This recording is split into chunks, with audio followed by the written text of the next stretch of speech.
every time we talk about America, it's all about American freedom and Americans fighting the threat of communism.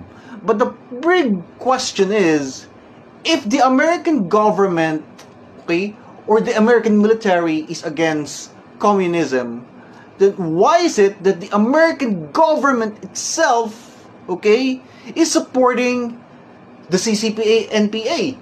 It is an international terrorist group declared by 7 Western countries. Not even Western, but all around the world. Does that make any sense to you? To the American soldiers who are watching this, okay, here's a big question.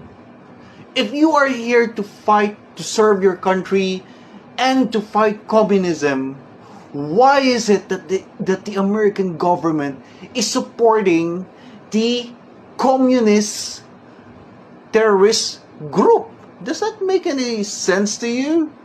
Was it? Do you think that the American government is still under the American people's control, or is it already a communist? Is it the ones that are ruling, okay, the American government? Does it sounds like a communist to you? Think about it.